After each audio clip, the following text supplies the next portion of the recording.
அஷ்டம சனி அப்படின்றதே வந்து ஒரு பயத்தை குடிக்கக்கூடியது. நம்மளுக்கு வந்து அந்த குறிப்பிட்ட அஷ்டம சனியோட காலம் முடிகிற வரைக்குமே மனசு சம்பந்தப்பட்ட விஷயங்கள் பெரிய வலியும் வேதனையும் தரக்கூடியதா இருக்கும். இப்போ அஷ்டம சனி நபருக்கு நடக்குது அப்படின்னா ஒரே மாதிரியான விஷயங்கள் நடக்கிறதுல அதை நம்ம பார்த்துருப்போம். ஒரு சிலருக்கு சம்பந்தப்பட்ட விஷயங்கள்ல பெரிய பாதிப்பு இருக்கலாம். ஒரு சிலருக்கு வந்து குடும்பத்துல வந்து எந்த விதத்துல நிம்மதி இல்லாம இருக்கலாம். இதெல்லாம் வந்து எப்போ அப்படின்னா அவங்க தொழில் பண்ற வயசுல இருக்கிறவங்களா இருக்கும், அவங்க இப்போ கல்யாண வாழ்க்கையில இருக்கிறவங்களா இருக்கும். இப்போ இந்த ரெண்டு இதுலயுமே இல்லாதவங்க அப்படின்னு நம்ம பார்த்தோம்னா கல்யாணத்துக்கு முன்னாடி இருக்கக்கூடிய 25 வயசுல இருக்கக்கூடிய நபர்னு நமக்கு ஒரு ஒரு உதாரணத்துக்கு எடுத்துக்கலாம். இப்போ இந்த மாதிரியான நபர்களுக்கு அஷ்டம சனி வந்தா என்ன மாதிரியான பலன் இருக்கும் அப்படின்னா அந்த பருவ வயது அப்படின்னு நம்ம சொல்லக்கூடியதுல முக்கியமான ஒரு விஷயம் அப்படின்னா காதல் நம்ம எடுத்துக்கலாம்.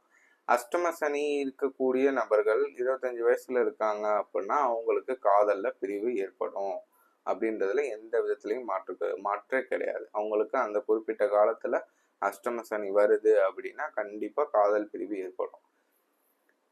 இப்போ வந்து ஒரு சிலர் நினைச்சுப்பாங்க, என்னோட ஜாதகத்தை பொறுத்த வரைக்கும் சனி பகவான் வந்து யோகியா வராரு, அதனால அவர் எனக்கெல்லாம் வந்து பிரிச்சிட மாட்டாரு அப்படின்னு. அப்பெல்லாம் கிடையாது. சனி பகவானுக்கு உங்க ஜாதகமும் தெரியாது, நீங்க உங்களோட லக்னாதிபதியோ இல்லை ராசியாதிபதியோ அவருக்கு யோகி அப்படின்றதும் தெரியாது. அவரை பொறுத்த வரைக்கும் அவரோட வேலையை செஞ்சுட்டு போயிடுவார்.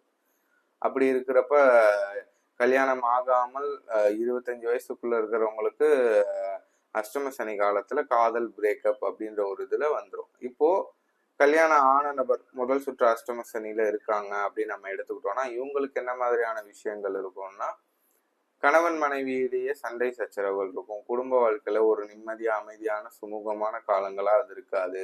நிறைய விஷயங்களை கற்றுக் கொடுத்துட்டு போறதா இருக்கும். அதுக்காக ஒரு பயம் என்ன வந்துடும் அப்படின்னா கணவன் மனைவிக்கு இது வந்து பிரிஞ்சிடுவோமா அப்படின்ற மாதிரியான ஒரு பயம் வந்துடும். அப்பெல்லாம் நடக்க வாய்ப்பே கிடையாது. ஏன் அப்படின்னா அது நடக்கணும் அப்படின்னா உங்க ஜனன கால ஜாதகத்துல எந்த மாதிரியான ஒரு தசாபுத்தி போகுது, குடும்பஸ்தானம் எப்படி இருக்குது, லக்னம் 7ஆம் இடம் எப்படி இருக்குது, இது எல்லாமே நம்ம பார்க்க வேண்டியதா இருக்கும். ஸோ அதனால கல்யாண வாழ்க்கைய இப்போ வர முதல் சுற்று அஷ்டம சனி வேற, கல்யாணத்துக்கு முன்னாடி வர அஷ்டம சனி வேற. அது நம் மூலமா நடக்கக்கூடிய பிரிவினைகளால் நிரந்தர பிரிவினையா அல்லது தற்காலிக பிரிவினையான்றதெல்லாம் வேற அப்படின்றத நம்ம இங்க வந்து தெரியப்படுத்திக்கிறோம். ஆர்ஜி ஆஸ்ட்ரோ வியூவர்ஸுக்கு வணக்கங்களும் வாழ்த்துக்களும்.